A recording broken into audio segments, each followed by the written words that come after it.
Anybody feel like a wedding? Let's do this. Hello everyone and welcome to SuttonsDaze. If you're new here, my name is Lisa. We are all about pantry preparedness. A viewer suggested, hey Lisa, can you do Italian wedding soup? Yeah, absolutely. So let's can up some Italian wedding soup. First, do we make the meatballs? Yes. Now, a lot of people are going to say, okay, can I use store-bought meatballs? No, you cannot. Because those always have fillers in them. Can I add breadcrumbs to my meatballs? No, you cannot. Because you cannot can bread, okay? You cannot have that in there. Not tested, not safe, not good. This is strictly meat. Now, the difference with this is that we are going to intentionally make teeny tiny meatballs, okay? Because that's what the soup requires, is teeny tiny meatballs. So I'm just using a pound of ground beef. I'm going to try to make them as uniform as possible, and then we're going to bake them. No, you cannot use egg. Use meat. Can you use ground sausage? Absolutely. If I had any that wasn't already canned up, I would be using ground sausage because I think that would be epic in this soup. But we're going to use just plain and simple ground beef, a little bit bigger than like a big marble, right? And we're going to bake those until they are done because this is a soup. So there is no raw packing, okay? You know, you could do just a jar of meatballs like this, at which point, yes, they'd be hot packed. But these are just going in. We're going to fill half the jar with solids. Actually, probably less than half because of this. That's the nature of the soup. Then the rest of it is going to be broth. And we will see how much we get out of this. I can't wait to see how many little bitty meatballs I get out of this. Can you add seasonings to the meat? Absolutely you can. This would be a great opportunity to add whatever seasonings you want. As you know, remembering that it's going to flavor the soup also. So if you want, you can add some minced garlic to your meatballs. If you want, you can add some Italian seasoning, because typically the recipes that you run across will have you use breadcrumbs for your meatballs because they're not canning it. You can put Italian seasoning in this because they recommend Italian seasoned breadcrumbs, and so you're going to be missing that. I am going to add both the garlic and the Italian seasoning to the vegetables when I saute them, so I'm not adding them to the meat. But if you want to, you absolutely can. Dried vegetables and minced garlic, or garlic powder.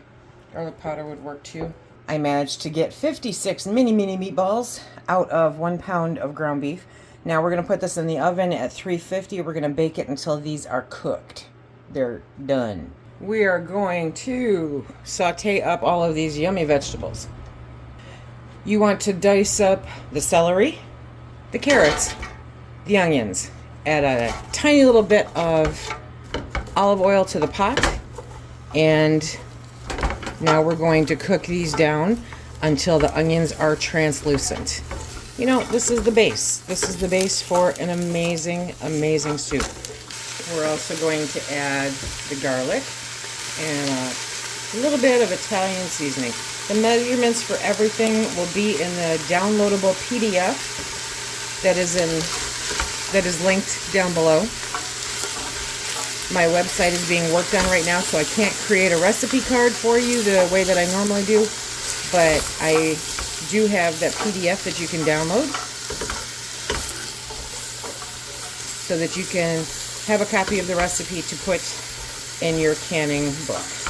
While the stuff is sauteing up, I am going to cut up my spinach. Yes, there's spinach in this soup. It's so healthy, it's just terrible. I do stems and everything. Nobody's got time to pull stems off, okay? If you don't want the stems, take them off. You do you.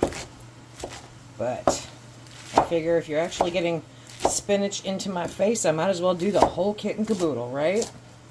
So you're just going to roughly chop that up. Nothing precise about this soup. And then you're going to set this aside because we're going to add it a little bit later. Add a half a teaspoon of salt and a half a teaspoon of white pepper. If you don't have white pepper, then you can definitely use black pepper. I love white pepper. Okay, these have sweat down very nicely, so now we're going to add the broth. I have 6 cups of chicken broth and 2 cups of beef broth. There we go. We're going to give that a good stir. And then we're going to add in the spinach. Spinach. Now I'm going to cover this and simmer it for a little while until the meatballs are done. Okay, the meatballs are done, and they're nice little meatballs. Nice little meatballs. So I'm going to, I figured out the easiest way to do this is just to put, well, according to my count, 9 of them in each jar. So I'm going to do that, and then we will add the liquid. Now, can you use more meatballs? Yes. Yes, you can. I would probably, when doing this recipe again, I would probably use 2 pounds of meat, but I only pulled out 1 pound, so that's where I'm at. So now I'm just going to go through and add them. But for the, for a serving of soup, this is not bad.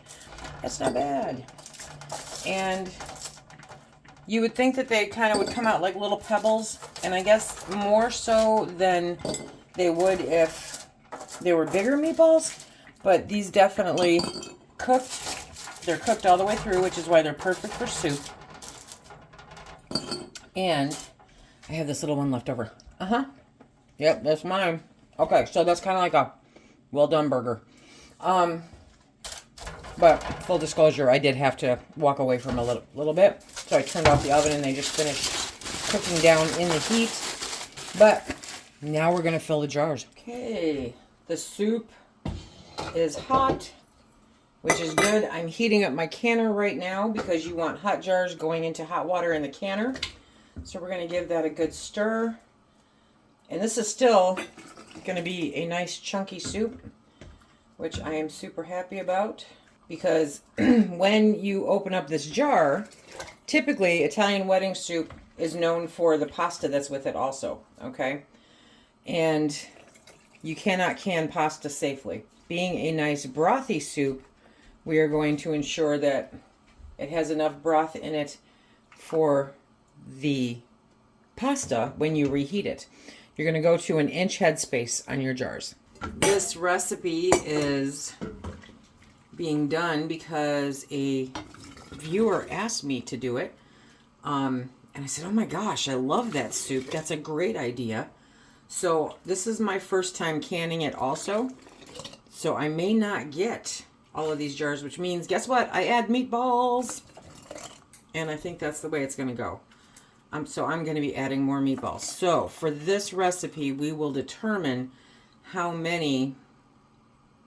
How are we going to do that? We'll do this one. There you go. Because it's always good to rewash the jars. Okay. That jar goes away. So now I've got 18 little meatballs in here. What are the meatballs going to be like? The meatballs are going to be soft. They have been cooked completely. And then they're going to be cooled. And then they're going to be canned in a broth. So yeah, they're going to be soft. I was a little concerned about the little bit of meatballs. And I did go back and add more broth, just so that you know. When I looked at how much was in the pot, I went, that's not enough. So that's what I did. So now I've got 2 jars with double meatballs and 2 jars with 9 meatballs. I would still very much increase the meat on this recipe if you like meat. However, this is also a great way to stretch your meat by putting it into a soup like this. Now, it's a soup, so I'm not finding it necessary to debubble. Somebody's going to ask me about that. Not necessary. So after all of that, I still have that much, not a lot, a little bit, I have a little bowl's worth, so I have a little bit left over for lunch. Now we're going to wipe the rims, Somebody's going to say, can I double that? You can double, triple, quadruple. You can multiply this recipe as much as you want to create however much. So the recipe that I'm linking down below, and that'll have the adjusted amounts from what I initially stated for the broth, but that will, you can double, triple, quadruple that, no problem at all, and figure out, you know, your meat preferences from there. Remember, we are using 4 jars canning lids. Yes, we are. Yes, we are. My favorite canning lids ever.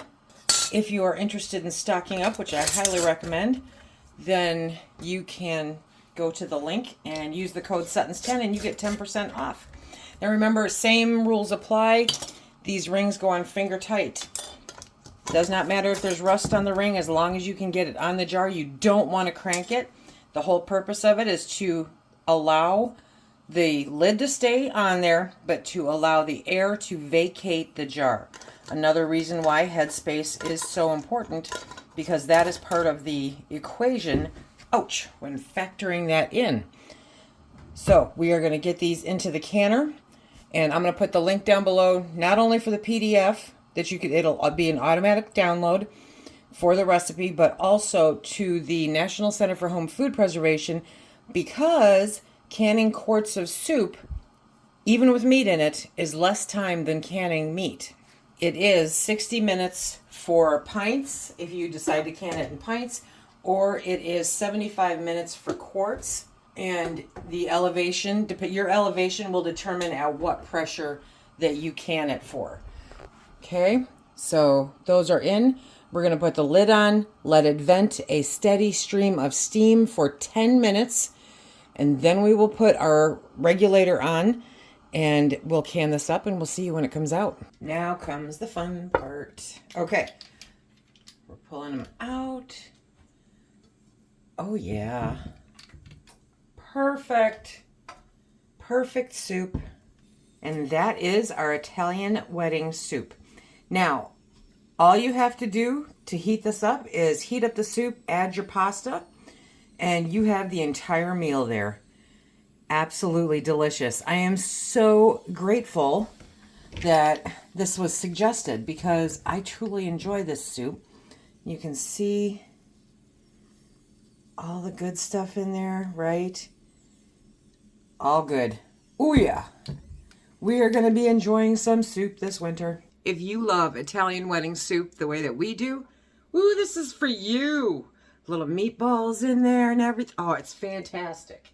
Be sure to check out some of our other soup videos at this playlist right here. And until next time, everybody, be safe.